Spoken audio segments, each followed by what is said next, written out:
7. 틀림없는 옛사람. 미차는 자신의 예의가 큰 걸음걸이로 성큼성큼 그리고 빠르게 식탁 바로 곁으로 다가갔다. 여러분 하고서 그는 거의 고함을 치듯 큰 소리로 말을 꺼냈지만 말을 할 때마다 계속 더듬거렸다. 저는 아무것도 아닙니다. 두려워하지 마십시오. 그가 소리쳤다. 저는 정말이지 아무것도 아닙니다. 그는 갑자기 그루셴카 쪽으로 몸을 돌렸는데 그녀는 칼카노프 쪽으로 몸을 바싹 빼고 그의 손을 꽉 쥔 채로 안락의자에 앉아 있었다. 저도 여행 중입니다. 아침까지만 있겠습니다. 여러분, 길 떠나는 여행객을 위해 그러니까 아침까지 함께 있어도 되겠습니까? 아침까지면 됩니다. 마지막으로 바로 이 방에서요. 이 말을 끝냈을 때 그는 파이프 담배를 들고 소파에 앉아있는 뚱뚱한 사람 쪽을 보고 있었다. 상대방은 파이프를 근엄하게 입에서 떼내더니 엄숙하게 말했다. 파네. 이것은 폴란드어로서 대사의 문체를 살리기 위해서 그대로 옮겨놓은 건데 폴란드 신사라는 뜻이 담겨 있다네요. 파네. 여기는 우리가 따로 빌린 방입니다. 다른 방들도 있을 텐데요. 아니, 드미트리 펴도로비치 아니십니까? 뭐하러 그런 질문을요? 칼카노프가 갑자기 한마디 했다. 여기 함께 앉으시지요. 잘 지내셨습니까? 안녕하시오. 정말로 친절하고 훌륭한 사람이군요. 나는 언제나 당신을 존경해 왔어. 미차는 기쁨에 넘쳐 얼른 이렇게 대꾸하고는 그 즉시 탁자 너머에 있는 그에게 자신의 손을 내밀었다. 아이고 힘도 좋아라. 너무 세게 쥐어서 손가락 부러지겠는걸요? 칼카노프가 웃었다. 저 사람은 악수를 할 때 늘 그렇게 세게 쥐어요. 늘 그렇다니까요. 그루셴카가 즐겁게 자기 생각을 말하면서도 여전히 겁먹은 듯한 미소를 짓고 있었는데 미차의 표정을 보고서 갑자기 난동을 부리지는 않겠다는 확신은 들었지만 미칠 것 같은 호기심이 치밀어 여전히 불안한 마음으로 그를 살펴보고 있었던 것이다. 그의 어떤 점에 그녀는 굉장한 충격을 받았고 더욱이 이 순간에 그가 이런 식으로 들어와 이런 식으로 말문을 열 것이라는 생각은 전혀 하지 못했던 것이다. 안녕하십니까요? 지주 막시모프도 왼쪽에서 달짝지근한 말투로 한마디 했다. 미차는 그에게로 또 달려들었다. 안녕하십니까. 당신도 여기 있군요. 당신도 여기 있다니 정말 기쁩니다. 여러분 나는 그는 다시 파이프를 든 폴란드 신사를 바라보았는데 그를 이곳의 두목으로 생각하는 눈치였다. 내가 이렇게 달려온 것 그러니까 나는 나의 마지막 시간을 이 방에서 보내고 싶었습니다. 바로 이 방에서 내가 나의 황녀를 숭배했던 바로 이 방에서 미안합니다. 파네. 그는 미친 듯 소리를 질렀다. 달려오면서 나는 맹세했습니다. 오, 두려워하지 마십시오. 이게 나의 마지막 밤이니까요. 마십시다, 파네. 화해의 차원에서. 지금 술을 내올 겁니다. 그리고 이건 내가 가져온 겁니다. 갑자기 그가 뭘 위해서인지 지폐다발을 꺼냈다. 용서하라, 파네. 나는 지난번처럼 음악을 천둥과 같이 떠들어서간 한바탕의 향연을 원한다. 하지만 벌레, 아무짝에도 쓸모없는 벌레가 땅바닥을 기어다니겠지만 그 놈도 없어질 것이다. 나의 마지막 밤에 내 기쁨의 마지막 날을 기리리다. 그는 그의 숨이 막힐 지경이었다. 하고 싶은 말은 많고도 많았지만 입 밖으로 튀어나오는 것은 희한한 절규뿐이었다.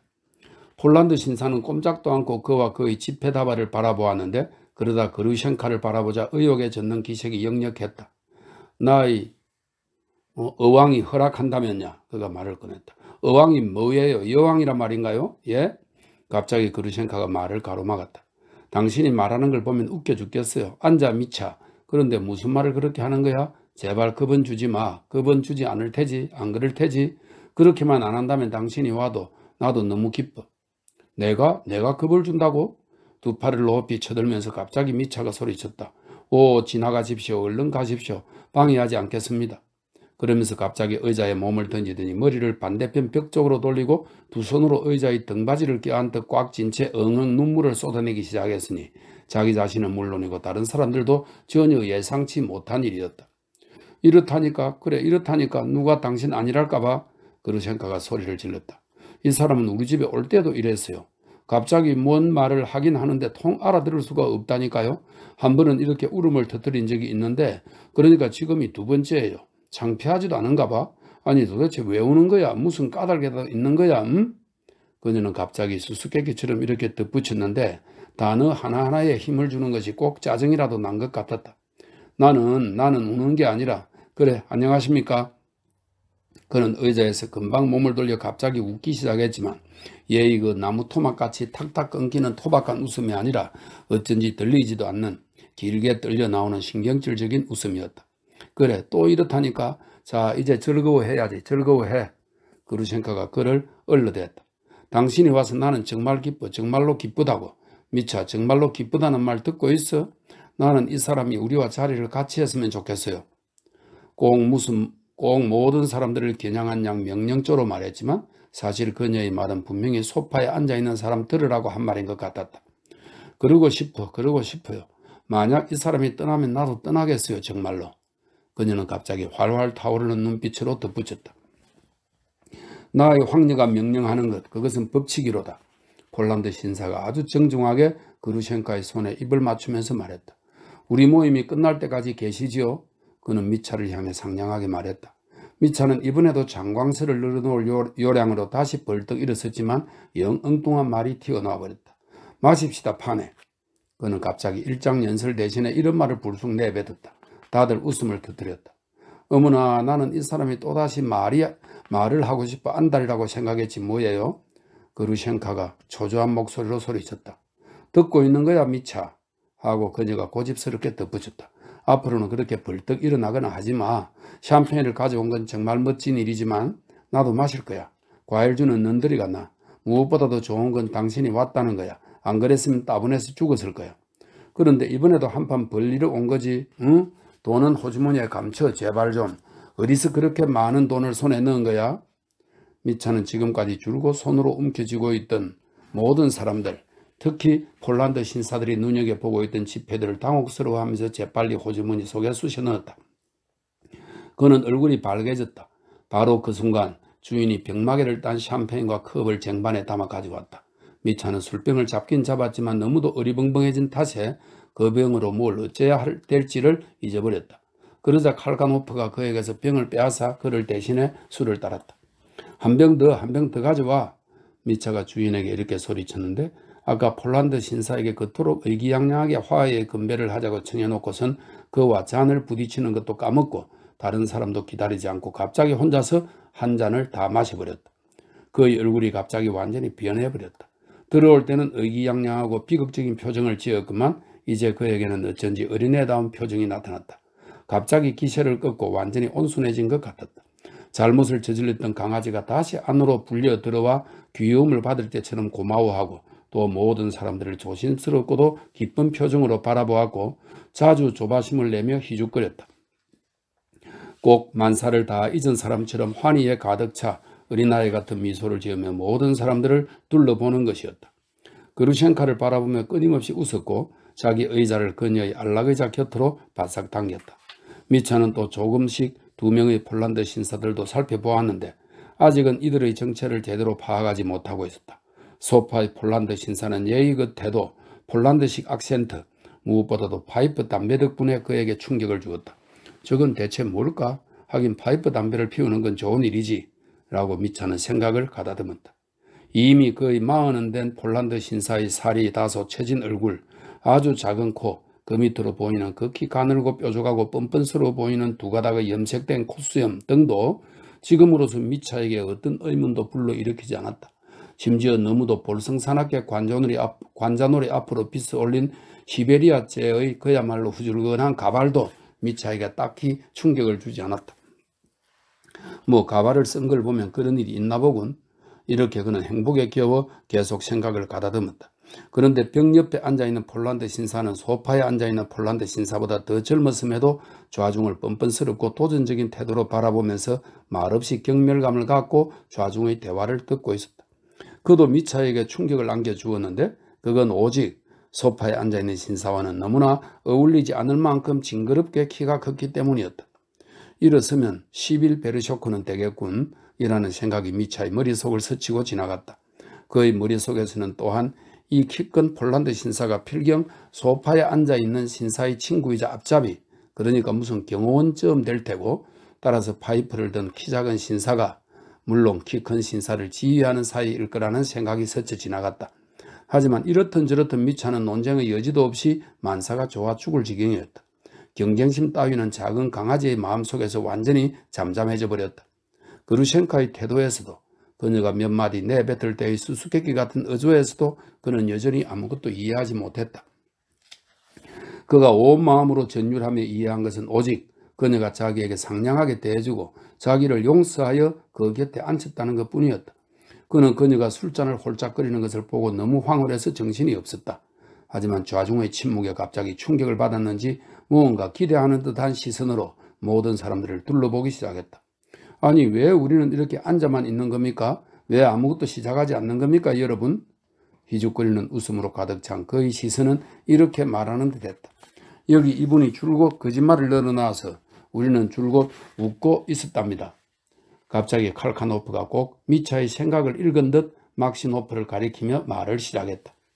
미차는 저돌적으로 칼카노프를 응시하다가 그 다음엔 곧 막시모프 쪽으로 시선을 옮겼다. 거짓말이라니요.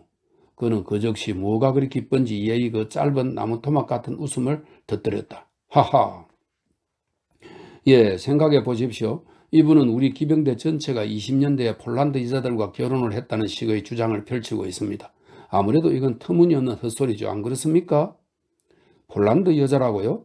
미차가 또다시 말을 받긴 했지만 이젠 그야말로 황홀경에 빠져 있었다. 칼가노프는 그루셴카에 대한 미차의 태도를 아주 잘 알고 있었고 폴란드 신사에 대해서도 나름대로 짐작은 하고 있었으나 이런 것에는 전혀 관심이 없었으며 오히려 무엇보다도 그의 흥미를 끈 것은 막시모프였다. 그는 어쩌다가 막시모프와 함께 여기에 떨어졌다가 난생 처음으로 여기 여관에서 폴란드 신사들을 만난 것이었다. 그루셴카라면 이전부터 알고 있었으며 심지어 한 번은 누군가와 함께 그녀의 집에 간 적도 있었다. 그 당시 그는 그녀의 마음에 들지 않았다. 하지만 그랬던 그녀가 여기서는 아주 다정하게 그를 바라보곤 했다. 미차가 도착하기 전에는 심지어 그를 어루만지기도 했는데 그럼에도 칼가노프 자신은 어쩐지 시종일관 무감각한 상태였다. 이 청년은 많아야 20살 정도 되었는데 옷차림이 상당히 멋졌고 아주 사랑스러운 뽀얀 얼굴에 머리카락은 숱이 많고 아름다운 아마빛이었다. 그 뽀얀 얼굴에 박힌 아주 매력적인 밝은 푸른빛의 눈에는 현명하고 이따금씩은 나이에도 맞지 않을 만큼 심오한 표정이 나타나곤 했으며 그러면서도 이 청년은 이따금씩 어린애처럼 말을 하고 어린애 같은 표정으로 사람들을 바라보았는데 그 자신이 이 점을 의식하긴 하되 조금도 부끄러워하지 않았다. 대체로 그는 늘 상냥한 편이었지만 아주 특이하고 심지어 변덕스럽기도 했다. 이따금씩 그의 얼굴 표정에서는 무언가 확고부동하고 고집스러운 것이 번뜩일 때가 있었다.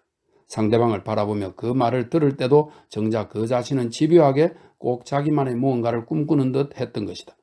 느긋하고 맥 빠진 상태로 있다가도 이따금씩 갑자기 흥분하기도 했는데 필경 아주 하찮은 이유로 그러는 거였다.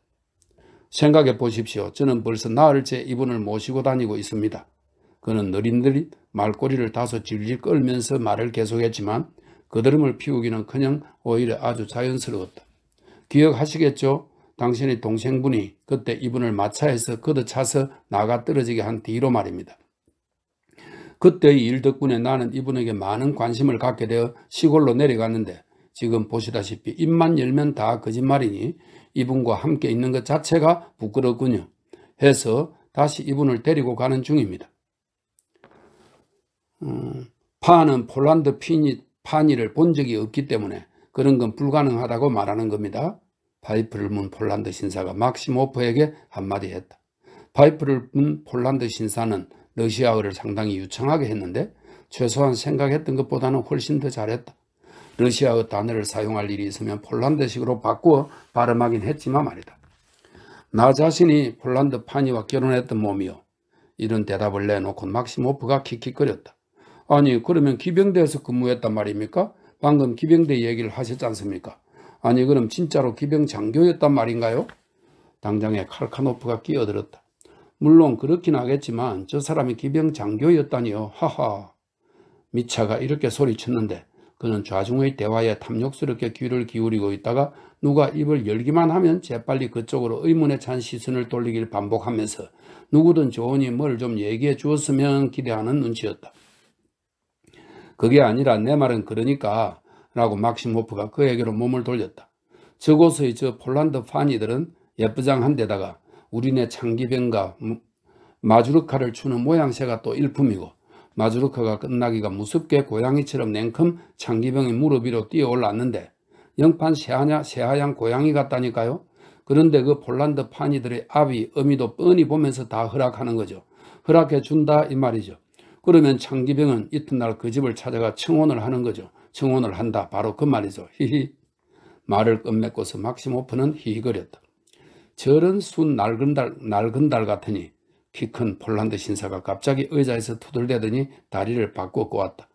두껍고 지저분한 밑창이 덧대진 기름칠을 한 거대한 그의 구두 한 짝이 유난히도 미처이 눈에 들어왔다. 대체로 두 폴란드 신사 모두 복장이 상당히 구질구질했다. 아니 낡은 달이라니요? 저 사람은 어떻게 저런 쌍스러운 말을 한대요? 갑자기 그루셴카가 화를 냈다. 파니 아그리피나, 저 선생이 본 것은 폴란드 변두리 시골의 무지렁이 처녀들이지 양갓집 교수는 아니랍니다. 파이프를 문 폴란드 신사가 그루셴카에게 한마디 했다. 고작에 저 정도라니까? 키 큰 폴란드 신사가 의자에서 경멸스럽다는 듯 딱 잘라 말했다. 완전히 점입가경이야 정말. 어디 저 사람 보고 한번 말해보라고 하세요. 사람들이 말을 하고 있는데 왜 방해만 하는 거죠? 다들 이렇게 즐거운 걸. 그루셴카가 툴툴거렸다. 방해라니요. 무슨 그리 서운한 말씀을. 파니?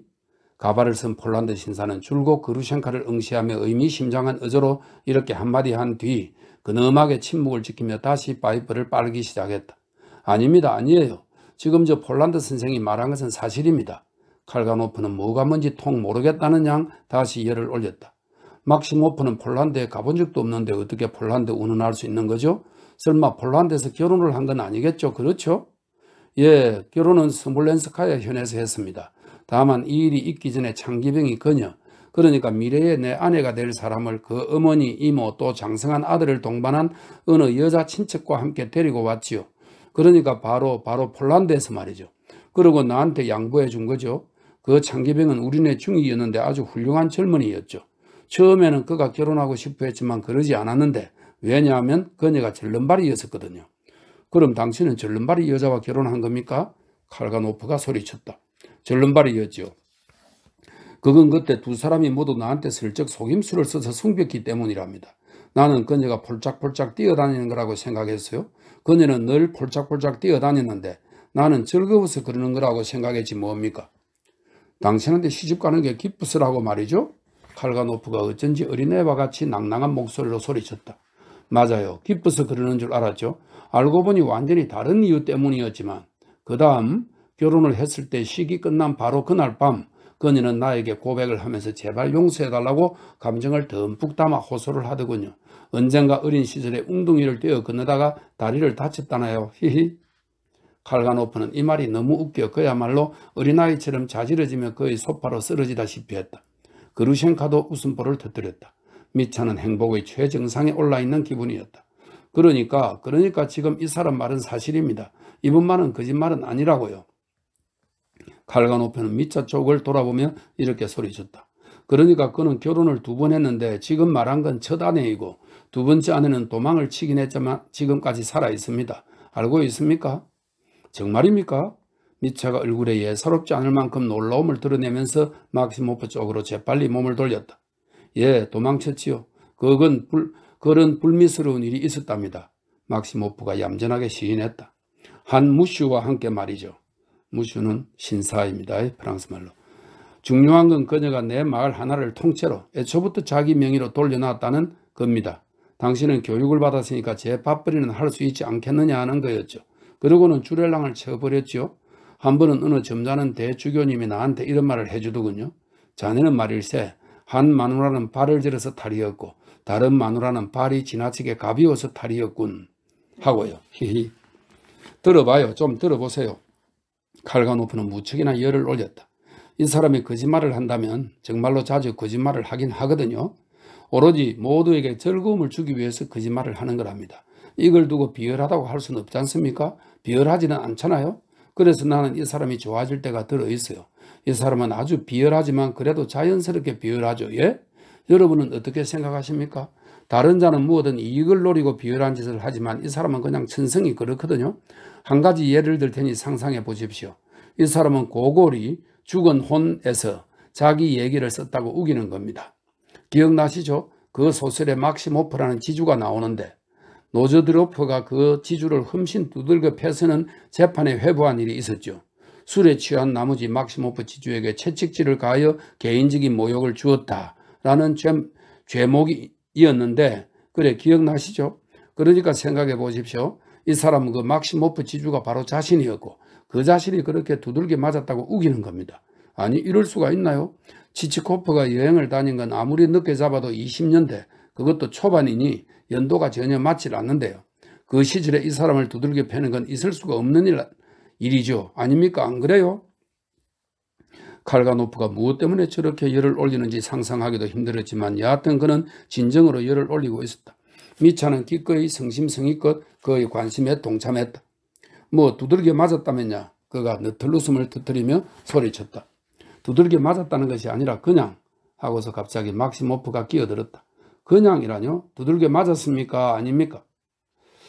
몇이나 돼서 판에 파이프를 문 폴란드 신사가 지루한 표정을 지으면서 의자에 앉은 키 큰 폴란드 신사에게 물었다. 상대방은 대답이랍시고 어깨를 으쓱했다. 두 사람 다 시계도 없었던 것이다. 말 좀 나누는 걸 왜 방해하는 거예요? 다른 사람들이 말할 수 있게 내버려둬요. 자기들이 지루하니까 남들도 말하면 안 된다는 소리예요. 뭐예요? 라고 그루셴카가 다시 소리를 쳤는데 일부러 터집을 잡는 기색이 역력했다. 미차의 머릿속에는 처음으로 어떤 생각이 퍼뜩 지나갔다. 이번에는 폴란드 신사도 이미 눈에 떠일 정도로 짜증을 내며 대답했다. 판이 이건 이제 폴란드 말로 하는데, 부인 나는 아무런 반대도 하지 않았어. 아무 말도 하지 않았는걸. 뭐 좋아요. 자 그럼 당신이 이야기를 해봐요. 그루셴카가 막시모프에게 소리쳤다. 아니 왜 다들 꿀먹은 벙어리가 된 거예요? 딱히 얘기할 게 있어야 말이죠. 죄다 멍청한 소리들 뿐인데. 막시모프가 만족감을 드러내고 살짝 그들먹거리며 즉각 말을 받았다. 고골의 그 작품은 말이죠. 모든 것이 알레고리의 형태를 띠고 있을 뿐입니다. 인물들의 성이 죄다 알레고리잖아요. 뭐 노저드로프도 실은 노저드로프가 아니라 소노프이고 쿠프시니코프는 아예 얼토당도 않은 이름이죠. 왜냐하면 그는 슈크보르네프였으니까요. 이거는 이제 그쪽의 표기방법을 가지고 이야기하는 거랍니다. 그래도 페나르디는 정말로 페나르디가 맞지만 단 이탈리아인이 아니라 페트로프라는 러시아인이고, 페나르디 양은 제법 미인으로 예쁜 다리에 스타킹을 신고 금박이 박힌 치마를 입고서 빙글빙글 춤을 추었는데, 다만 4시간이 아니라 겨우 4번 정도 추었을 뿐인데 그 사이에 모든 사람을 유혹한 것이죠. 아니 그런데 무슨 일로 두들겨 맞았어요? 무슨 일로 두들겨 맞았냐고요? 칼카노프가 소리쳤다. 비롱 때문이지요. 막시모프가 대답했다. 비롱이라니요? 미차가 소리쳤다. 프랑스의 유명한 작가 비롱 말입니다. 그 당시 우리는 큰 모임에서 함께 포도주를 마셨지요. 바로 이 시장에 있는 술집에서 말이죠. 그들은 나를 초대했고 나는 우선 경구 하나를 읊조리게 되었습니다. 부알로 자네가 맞는가? 참 회기망측한 차림을세 그려 라고요. 그러자 부알로는 가장 무도에 가는 길이라고 대답하지만 이게 목욕탕을 간다는 소리인데 히히 다들 자기 나름대로 그 뜻을 이해했던 거죠. 나는 곧 다른 경구를 읊조렸는데 교양 있는 사람이라면 누구나 다 아는 아주 신랄한 경구지요. 그대는 사포, 나는 파오. 이건 틀림없는 사실. 하지만 내 이리도 슬픈 까닭은 그대가 바다로 가는 길을 모르기 때문. 이거는 바추시코프의 시에 나오는 구절입니다. 그러자 다들 기분이 더욱 더 상해서 이걸 빌미로 나한테 점잖지 못한 욕을 퍼붓기 시작했고, 나는 마침 분위기를 좀 바꿔버리고 그 자리에서 피롱에 관한 아주 유식한 일화를 이야기했다가 그야말로 봉변을 당하고 말았는데, 그건 그가 프랑스 아카데미에 받아들이지 않는 것에 대해 복수를 하려고 자기 비석에 다음과 같은 모비명을 썼다는 이야기입니다. 묘비명입니다. 아카데미 회원도 무엇도 아니었던 피롱, 여기에 잠들다. 그래서 그들은 나를 붙잡고 두들겨 팼던 것이죠. 아니 도대체 무엇 때문에요? 제가 너무 유식했던 탓이죠. 사람이 사람을 두들겨 패는데 무슨 별다른 이유가 있습니까? 어디? 막시모프는 교훈적인 의조로 상냥하게 말을 끝맺었다. 에이 그만들 해요. 죄다 지저분한 얘기뿐이야. 더 듣고 싶지도 않아요. 무슨 즐거운 이야기인 줄 알았네. 그루셴카가 갑자기 말을 가로막았다. 미차는 흠칫 놀라더니 곧장 웃음을 멈추었다. 키 큰 폴란드 신사는 남의 잔치에 끼게 되어 영 지루해 죽겠다는 오만한 표정을 지으며 자리에서 일어나 뒷짐을 진 채 방을 이구석 저구석으로 거닐기 시작했다. 어라, 방을 거닐기 시작했군. 그루셴코가 경멸스럽다는 듯 그를 쳐다보았다.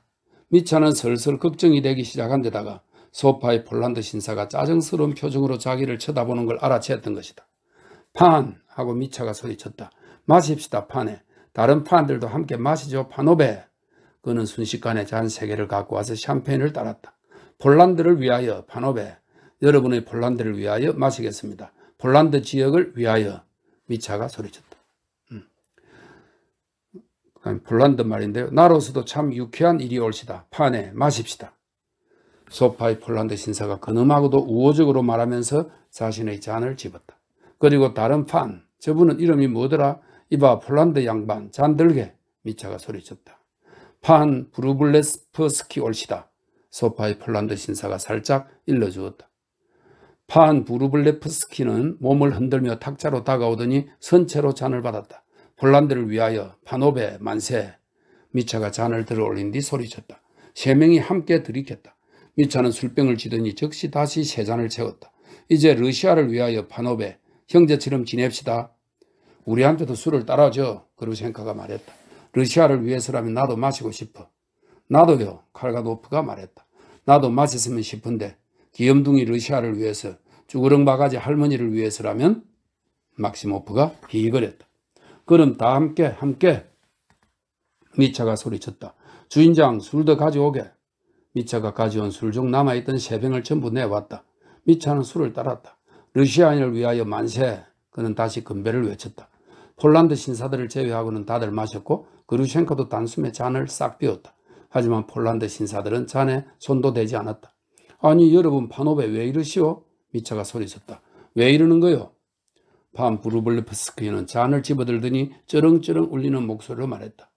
1772년 이전까지의 러시아를 위해서. 이것은 러시아 프로이센 오스트리아에 의한 폴란드 분할이 이루어지던 해. 네. 그 이전까지의 러시아를 위해서. 그거 정말 좋군. 다른 폴란드 신사가 소리쳤고 두 사람은 단숨에 잠을 비웠다. 바보군요, 파노베. 미차 입에서 갑자기 이런 소리가 튀어나왔다. 파네. 두 폴란드 신사는 숙탁처럼 미차를 쏘아보면서 위협적으로 소리쳤다. 특히나 펄펄 끓어오른 건 판 부르블레프스키였다. 자기 편을 사랑하지 않을 수 있나 어디? 그가 소리쳤다. 입 다물어요. 싸우지 말라고요. 싸움 따윈 안 돼요. 그루셴코가 명령조로 소리치면서 한쪽 발로 마룻바닥을 쾅 쳤다. 그녀의 얼굴은 붉게 상기되고 눈은 번뜩였다. 방금 들이킨 술이 오르는 거였다. 미차는 소스레치게 놀라 간일 콩한난해졌다. 파노베 잘못했어. 내 잘못이었. 이젠 안 그러겠어. 판 부르블레스키. 안 그러겠다니까요. 당신이야말로 좀 가만히 앉아있어. 정말 바보 천치라니까. 그루셴코가 무엇가 그리 분한지 성질을 내면서 톡 쏘아붙였다. 다들 자리에 앉았고 다들 입을 다물었고 다들 서로의 얼굴만 바라보았다. 여러분, 다 내 잘못입니다. 미차가 그루셴코가 뭐라고 외치는지 통 감도 못 잡고서 다시 말을 시작했다. 자, 우리는 왜 이렇게 멍하니 앉아있는 겁니까? 뭘 해야 좋을지. 즐거워지려면 다시 즐거워지려면 말이죠. 아유, 정말로 재미라고는 코딱지만큼도 없군. 칼가노프가 느릿느릿 웅얼거렸다. 아까처럼 은행놀이라도 할까나? 그게 카드놀이를 말한답니다.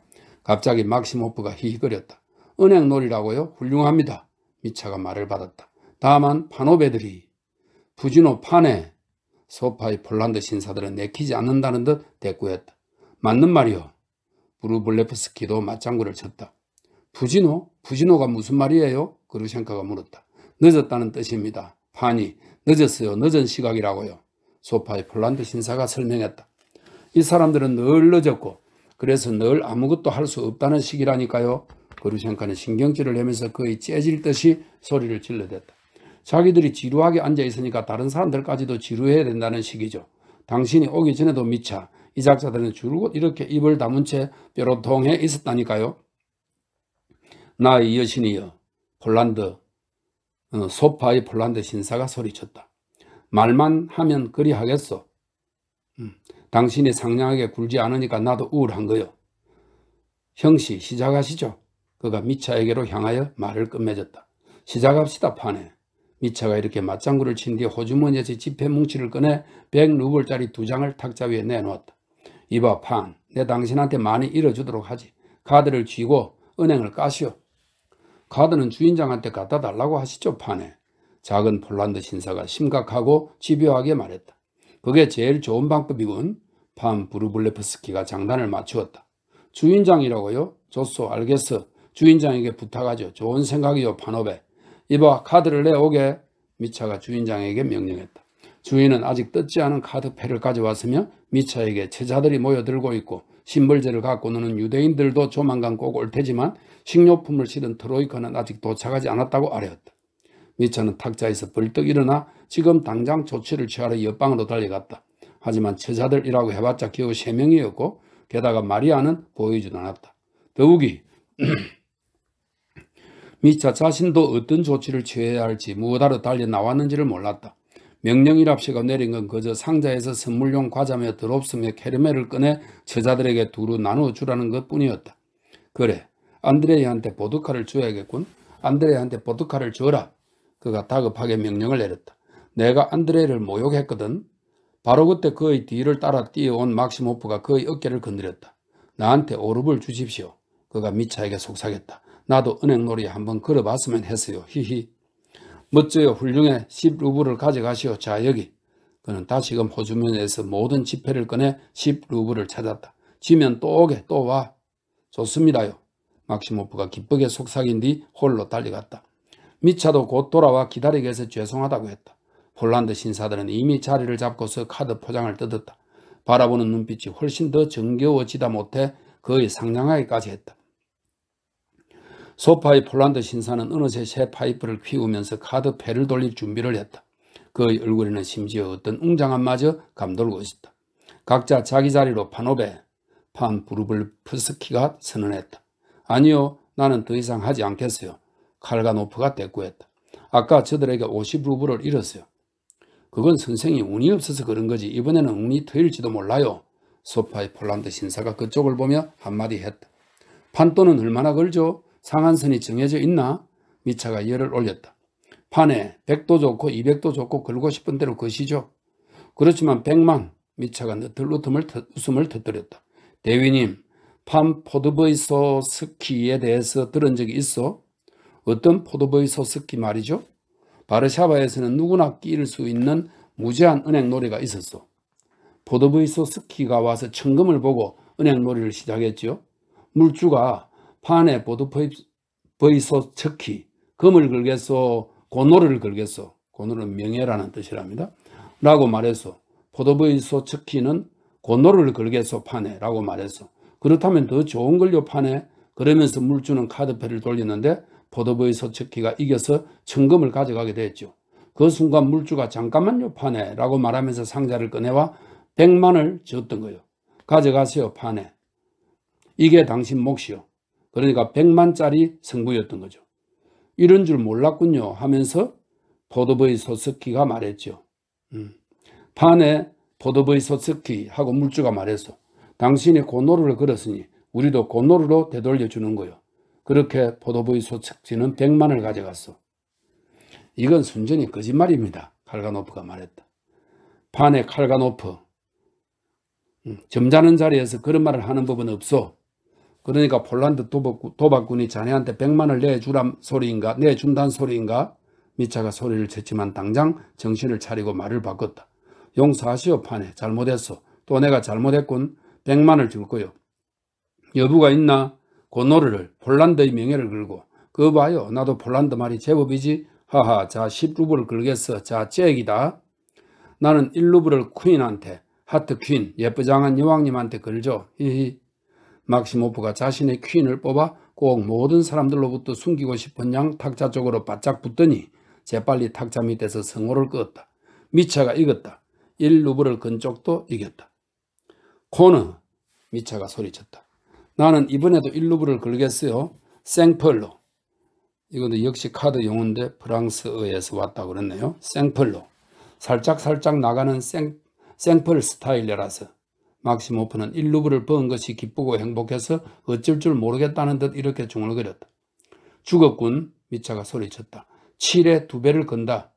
2배 건 것도 죽고 말았다. 그만두시오. 갑자기 칼가노프가 말했다. 2배 라며 미차는 점점 더 많은 돈을 걸었고 무엇에도 2배를 걸던 죄다 죽어갔다. 하지만 1루블을 건 쪽은 계속 이겼다. 2배. 미차가 격분해서 소리쳤다. 200을 잃었군요. 판에 200을 더 걸테요? 소파의 폴란드 신사가 물어보았다. 뭐라고? 200을 잃었다고? 그럼 200 더, 200을 전부 2배로.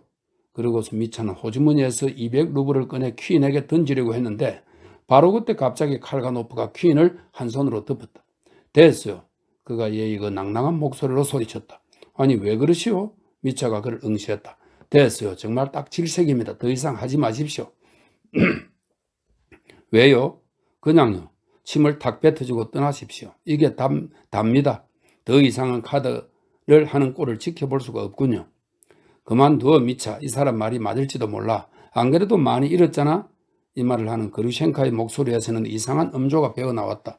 두 폴란드 신사는 갑자기 정말로 기분을 잡쳤다는 표정을 지으며 자리에서 일어났다. 농담이시겠지 판에. 작은 폴란드 신사가 엄격하게 칼가노프를 훑어보면서 말했다. 아니 어떻게 이럴 수가 있습니까 판에. 판 부르블레프스키도 칼가노프에게 소리쳤다. 여기가 어디라고 정말 어디라고 감히 소리를 지르는 거야. 그루셴카가 소리쳤다. 아이 정말 칠면조 수컷 같은 자들이라니까. 미차는 그들 모두를 번갈아 바라보았다. 하지만 그루셴카 얼굴에 나타난 무언가가 그에게 충격을 안겨주었고 바로 그 순간 완전히 새로운 무언가가 그의 머릿속에서도 아른거렸으니 이상하고도 새로운 생각이 들었던 것이다. 파니 아그리피나. 작은 폴란드 신사가 화가 치밀어 얼굴이 벌겋게 상기된 채 이렇게 입을 열자 미차가 갑자기 그 곁으로 다가가 그의 어깨를 탁 쳤다. 폴란드 양반 잠깐 할 말이 있어. 무슨 일이요 파네? 저 방으로 저기 안쪽 방으로 갑시다. 잠깐 할 말이 있어서 그런데 점잖은 말로 아주 점잖은 말로 끝내주겠어. 당신도 만족하게 될 거요.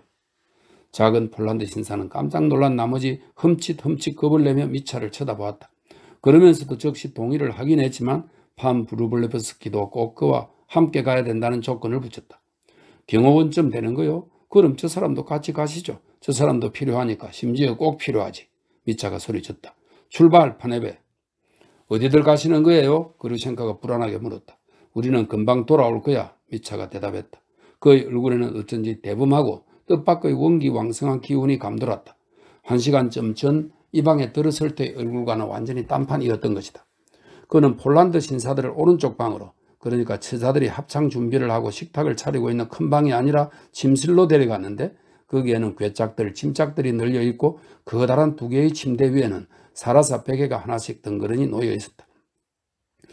거기 판자를 붙여 만든 작은 탁자 한 구석에서는 촛불이 타오르고 있었다. 폴란드 신사와 미차는 바로 이 탁자를 사이에 두고 마주 앉았고 거대한 판 부르블레프스키는 뒷짐을 진 채 그들 곁에 비스듬히 앉았다. 폴란드 신사들의 시선에는 엄격함이 감돌았지만 호기심도 역력해 보였다. 그래 무슨 용건이요? 작은 폴란드 신사가 옹알거렸다. 다름 아니라 판에 긴 얘기는 하지 않겠어. 자 여기 돈이 있어. 그는 지폐를 꺼냈다. 3천인데 이걸 가지고 어디로든 떠나줬으면 좋겠어. 폴란드 신사는 눈을 휘둥그레 뜨고 상대방의 속을 파악하겠다는 듯 바라보았는데 시선이 숫제 미차의 얼굴에 박힌 것 같다. 3천이라고요 판에? 그는 부르블레프스키와 눈짓을 주고받았다. 3천, 파노베 3천이요. 이 봐요 파노베. 보아하니 당신들은 똑똑한 사람들인 것 같소? 이 3천을 갖고 어디로든 썩 꺼져주면 좋겠다 이 말씀이요. 이놈의 부르블레프스키도 챙겨갖고 말이지. 듣고 있나? 그것도 바로 지금 당장. 그리고 한 번 가면 영원히 못 돌아오는 거야. 알겠나 파네? 바로 이 문으로 영원히 나가달라는 거야. 저 방에 당신 물건은 뭐가 있지? 외투? 모피코트? 그건 내가 가져다 두지. 지금 당장 당신들을 위해 트로이카를 메어줄 테니 안녕히 가시라 파네. 어때? 미차는 확신에 차서 대답을 기다렸다. 그것은 의심의 여지가 없었던 것이다. 뭔가 굉장히 단호한 것이 폴란드 신사의 얼굴에서 번득였다. 그럼 루블은 파네? 루블은 이렇게 해주지. 파네. 500루블은 마차 삭스인데 지금 당장 선불로 주지. 2300은 내일 시내로 가서 주도록 하지. 명예를 걸고 맹세하건대 땅을 파서라도 마련해 주지. 미차가 소리쳤다. 폴란드인들은 다시 눈짓을 주고받았다. 폴란드 신사의 얼굴은 나쁜 쪽으로 바뀌었다. 700? 그래 700을 준다. 500이 아니라 지금 당장 손에 쥐어준다. 미차가 무언가 좋지 않은 느낌이 들어 이렇게 금액을 올렸다. 왜 그래 판? 못 믿겠다는 건가? 어쨌거나 3천을 적시 줄 수는 없는 노릇이야. 꼭 주긴 할 테니까. 당신이 내일 그루셴카 집으로 오면 그때. 지금은 3천을 전부 갖고 있지는 않아. 나의 시내 집에 있단 말이야. 미차는 말 한마디를 할 때마다 겁을 집어먹고 의기소침해지면서 중얼거렸다. 정말로 집에 있다니까 감춰놨으니까. 한순간 예사롭지 않은 자존심의 기운이 작은 폴란드 신사의 얼굴에서 번득였다. 더할 말은 없소? 그가 반어적으로 물었다. 나 참 이거 더럽고 아니고 어서 원. 그러면서 그는 침을 탁 뱉었다.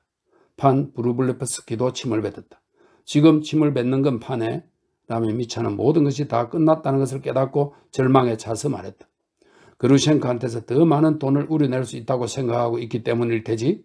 내 놈 둘 다 불화를 발라낸 숙탁들이다 정말. 아무리 그래도 나를 이렇게까지 모욕하다니. 작은 폴란드 신사는 갑자기 홍당무처럼 새빨개지더니 화가 치밀어 미치겠다는 듯 씩씩대며 더 이상 아무 말도 듣기 싫다는 듯 방에서 나갔다. 몸을 건들거리면서 브루블레프스키도 그의 뒤를 따라 나갔고 어리둥절하고 멋쩍어진 미차도 그들의 뒤를 따랐다. 그는 그루셴카가 무서웠으니 폴란드 신사가 곧 동네방네 떠들어댈 거라는 예감이 들었던 것이다. 아니나 다를까 정말로 그랬다. 폴란드 신사는 홀로 들어가더니 연극이라도 하는 양 그루셴카 앞에 섰다. 아니 아그레피나 예스템 도 비데고 도트 그레트 드네임. 이게 이제 폴란드 말입니다. 그가 이렇게 소리 질렀지만 그루셴카는 꼭 자기의 가장 아픈 곳을 찔르기라도 한 듯 갑자기 인내심을 잃어버렸다. 러시아어로 말해요. 폴란드 말은 한마디도 하지 말란 말이야. 그녀가 그에게 소리쳤다. 전에는 러시아어로 말했잖아. 정말 5년 만에 다 잊어버렸어. 그녀는 어찌나 화가 났는지 얼굴이 온통 새빨개졌다. 파니 아그리피나. 나는 아그라페나야. 나는 그루셴카라고 러시아어로 말하지 않으면 듣지 않겠어. 폴란드 신사는 고노로의 손상을 입어 숨을 씩씩 몰아쉬더니 일부러 엉터리 러시아를 쓰고 거들먹거리며 말했다. 파니 아그라페나. 나는 옛일을 다 잊고 용서를 하러 왔어. 오늘날까지 있었던 일은 다 잊자고. 용서를 한다고? 지금 나를 용서하러 왔단 말이야? 그루셴카가 상대방의 말을 가로막고 자리에서 뻘떡 일어났다. 그렇다니까요 파니. 나는 속이 좁은 사람이 아니라 오히려 관대한 사람이요.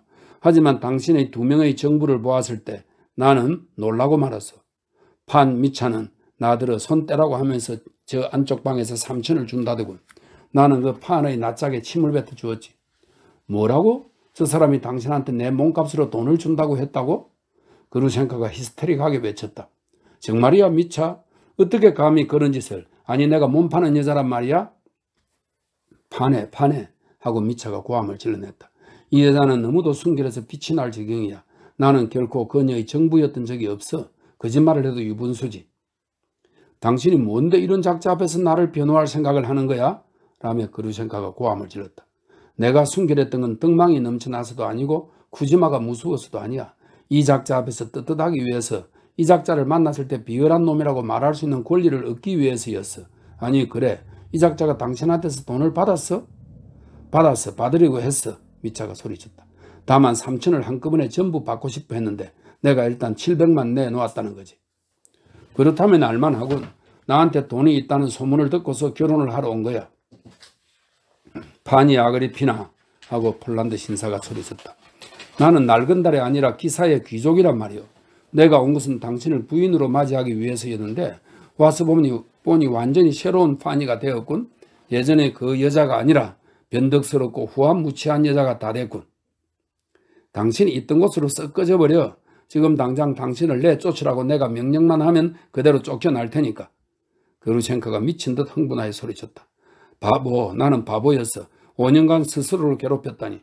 아니 이 사람 때문에 스스로를 괴롭혔던 것이 아니라 너무도 분해서 스스로 괴롭혔던 거야. 게다가 이 작자도 옛날에 그 사람이 아니야. 이 사람이 정말 이랬단 말이야. 이건 그 사람이 아버지쯤 되는 거야. 이봐, 그 가발은 도대체 어디서 주문한 거야? 그때 그 사람은 매였지만 이 작자는 물놀이야. 그 사람은 웃으면서 나에게 노래를 불러주곤 했는데 내가 5년 동안 눈물을 흘리다니 정말 쪼다의 바보였어. 정말 저질이야. 후한무치한 년이라고. 그녀는 안락의자에 몸을 던지고 손바닥으로 얼굴을 가렸다. 그 순간 갑자기 왼쪽 옆방에서 마침내 다 모인 모크로회의 처녀들의 합창이 울려 퍼졌다. 격정적인 춤곡이었다. 그야말로 소돔이라군. 판 브루블레프스키가 갑자기 어르렁거렸다. 주인장, 이 후한무치한 놈들을 쫓아내게. 주인은 이미 오래전부터 호기심을 갖고 문을 엿보다가 고함 소리를 듣자 손님들이 싸우고 있다는 낌새를 채고는 적각방에 나타났다. 형씨, 왜 소리를 지르는 거요? 기차 화통이라도 삶아 먹었나? 그는 왠지 통납득이 안 갈 만큼 무리하게 굴면서 브루블레프스키에게 말했다. 짐승만도 못한 놈. 판 브루블레프스키가 호통을 쳤다. 지금 짐승이라고 했나? 아니, 당신이 지금 갖고 놓은 카드는 어떤 거였어? 나는 당신에게 카드패를 갖다 줬는데 당신은 내 것을 숨겼어. 당신은 가짜 카드로 놀았던 거야. 이 가짜 카드로 술수를 썼다고 고발하면 당신은 당장 시베리아형이야. 그러니까 야바위를 했네. 똑똑히 알아두시란 말이다. 그건 위조지폐나 다를 바가 없거든. 그러면서 그는 소파 곁으로 다가가 손가락을 소파의 등받이와 쿠션 사이로 쑤셔 넣더니 아직 뜯지 않은 카드패를 꺼냈다. 자, 바로 이게 나의 카드패야. 아직 뜯지도 않았다고. 그는 그것을 들어 주위의 모든 사람에게 보여줬다. 나는 지금까지 저 작자가 내 카드패를 틈바구니에 숨겨놓고 자기 패로 바꾸는 것을 봤어요. 순 사기꾼 주제에 무슨 폴란드 신사라고. 나는 저 폴란드 신사가 2번씩이나 속임수를 쓰는 걸 봤어요. 칼가노프가 소리쳤다. 아이, 창피스러워라. 웬 창피야 이게. 그루셴카가 손바닥을 탁 치면서 이렇게 소리쳤고 정말로 어찌나 창피스러웠는지 얼굴을 붉혔다. 맙소사, 어쩌다 이런 인간이 됐을까. 내 이럴 줄 알았어. 미차가 소리쳤다. 하지만 그의 이 말이 채다 끝나기도 전에 곤혹스러워진 데다가 성질이 치밀어 오른 판 브루블레프스키가 그루셴카를 보며 주먹으로 그녀를 위협하면서 소리쳤다. 깔보년 같으니. 하지만 그가 미처 다 외치기도 전에 미차가 그에게로 달려들더니 두 손으로 그를 거머쥐고 공중으로 들어올려 금세 그를 홀에서 갖고 나가선 지금 막 그들 둘을 데려갔던 오른쪽 방으로 갖다 놓았다. 나는 저놈을 저기 마룻바닥에다 던져놨어. 방금 돌아온 미차는 어찌나 흥분했는지 숨을 헐떡이며 알려주었다. 술은 양아치 같은 놈. 그래도 덤벼들긴 하더군. 아마 저기서 나오지 못할걸. 그는 문의 반쪽을 잠갔고 다른 쪽은 활짝 열어둔 채 작은 폴란드 신사에게 소리쳤다. 폴란드 양반, 저리로 가주시는 게 어떨까 제발 좀. 나리, 미트리 펴도로비치. 드미트리의 약칭입니다. 미트리 펴도로비치. 하고 트리본 보리스이치가 큰 소리로 말했다. 저놈들한테 잃은 돈은 다 다시 뺏으세요. 어쨌거나 나리 돈을 훔친 게 아닙니까?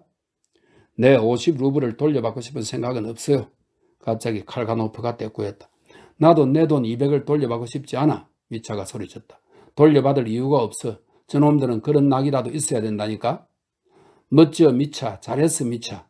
그루셴카가 이렇게 소리쳤는데 그 외침 속에는 이가 득득 갈릴 정도의 정오의 기운이 감돌았다. 작은 폴란드 신사는 너무 분해서 얼굴이 붉어죽죽해졌지만 여전히 얘의 그 점잔을 빼면서 문 쪽으로 향했는데 그러다 다시 걸음을 멈추고서 그루셴카를 향해 갑자기 말했다. 나를 따라오고 싶으면 같이 가고 아니라면 잘 있으시오. 자존심이 상한 탓에 너무 화가 나 씩씩대면서도 여전히 근엄한 척 굴며 문을 나갔다. 제법 성깔이 있는 사람이었던 것이다. 이런 일이 있었다고 해도 파니가 자기를 따라오리라는 희망을 버리지 않고 있었으니 말이다. 그 정도로까지 자기가 참 대단한 인간인 줄 알았던 것이다. 미차는 그의 등 뒤에서 문을 쾅 닫았다. 열쇠로 잠가서 저자들을 가두어버려요. 칼가노프가 말했다. 하지만 자물쇠는 그들 쪽에서 쩔렁거렸으니 그들이 알아서 문을 잠근 것이었다. 멋져. 그루셴카가 다시금 도끼 어린 어조로 매정하게 소리쳤다. 정말 멋진 일이야. 제작자들은 저기가 제격이야.